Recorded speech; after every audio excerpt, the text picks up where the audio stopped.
Dang, all this stuff in my hand. Wednesday. And today on Coffee and Conversation with your girl, Shakenya. When you get a minute, go to that YouTube channel, Shakenya. Hit subscribe. Look at some of the videos. And if you see something you like, just hit share. Quit playing with me, man. Damn. Why you don't want me to be famous? What I do to you? What's stopping you from supporting me and supporting my page and sharing my videos? I ain't convinced you yet. Shit. Did you see my video yesterday? You see all them awards on that wall? Quit playing now. What? Stop. Stop acting like that. I'm trying to do something good in the hood now. Trying to bring us together. Trying to unite us as a people. Show me some love. Hey, Miss Vicky. Good, and you? You only got to get some work in the crushed vanilla and the hot chocolate. Okay. What she talking about now? Mind my business, y'all. Okay, let me hurry up, because y'all gotta get to that building. Y'all know I hate cleaning in the morning. It's true. But it's cool. It's that black-owned cigar bar in Farmington. That's a cool little contract. It's straight 3 hours on my feet, but, huh? Bus driver, you had the guy pull the knife on the bus driver. No! What you calling the guy? Ooh! They was in the fight. The guy pulled the knife on him. Ooh! Up in here? Dang, we missed it, y'all. No, just, man, I don't promote violence. So, dang. Miss Vicky said they was fighting. I'm about to fight up in here. Okay, y'all, let's hurry up. Let's get to it. Remember yesterday we talked about the co-parent, right?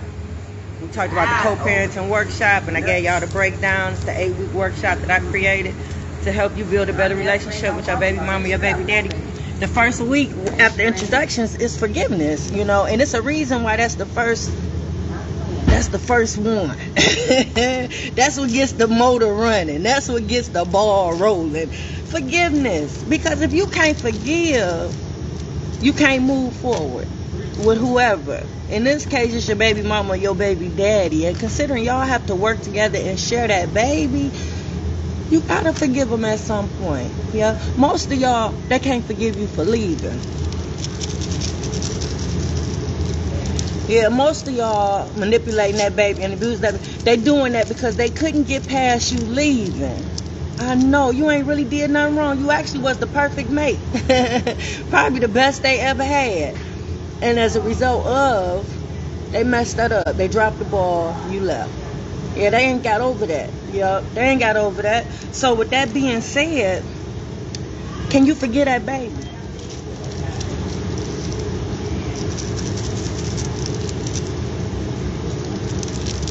Can you forgive that baby for the role they played in all of this madness?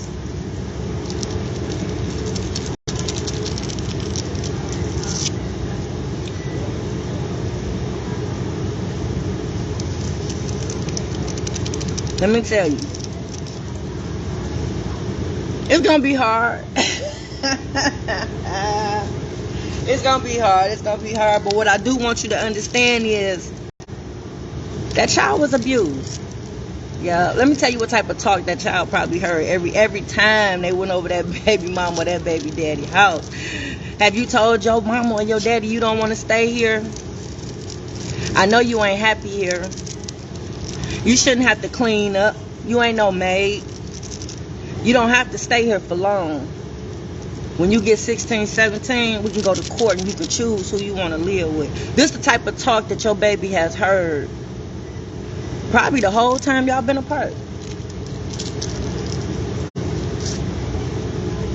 This is why I say the child they don't have a chance to have a childhood. Because they so busy fighting your battle, they can't even appreciate what they have in that other parent. Like, my house was happy.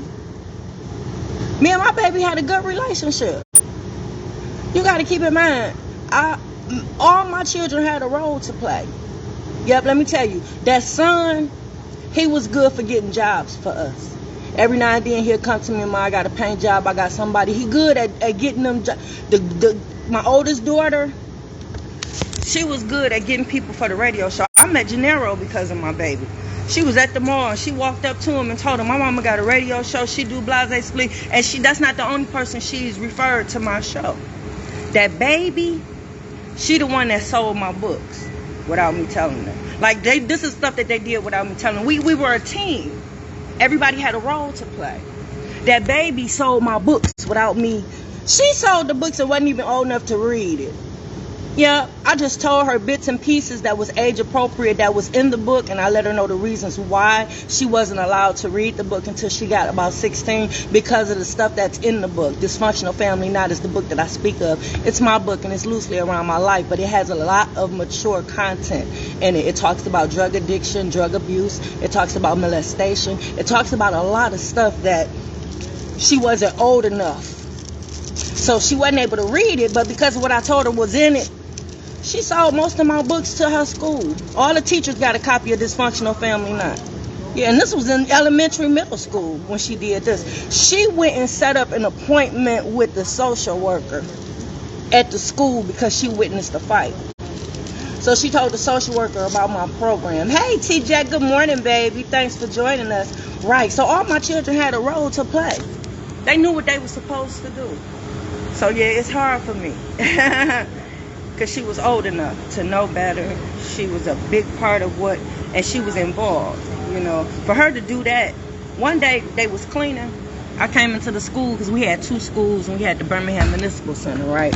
So her and my other daughter, they had a school to themselves. When I came in, I can hear her over the PA getting on my oldest daughter's ass about something that she was supposed to do. So, you know, if mama was here and blah, blah, blah.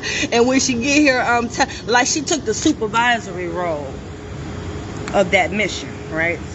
And I used to tell everybody all the time, when I get old, that's gonna be the one to take care of me. So you can imagine how shocked I was when she made that decision to go stay with Dad and have nothing to do with me or my family. So it's hard because when she was with me, we had a good relationship. She was a good baby. I didn't have no problems with her. Yeah, we didn't have no jealousy in our house. It was just a house full of women because the boys was gone. They had families of their own. So it was just me and the girls there. Why he would take her out of that environment is one of my questions that I have on my board. Why would he remove her from an environment where she was loved, she was thriving, and it was women? All my family is women. There's a couple of men sprinkled in there, but it's mainly women. Do you know what she could have taken and learned from all those women in my family? Do you know how and what she could have learned from being in a house with just me and my other daughter, just us women? Come on now, fix it, Jesus. Fix it, fix it. I cry every day. Not so much because I'm depressed, but I am sad. I miss my baby so much. I am in love with my children. And I love being a mom. Yeah.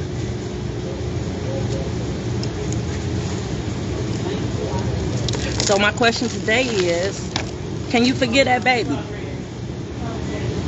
Knowing that baby was abused, and that's the reason why the baby act the way that they act towards you. That's the reason why they disrespect you. That's the reason why they don't want to be with you. That's the reason why they don't love you. Because they was abused.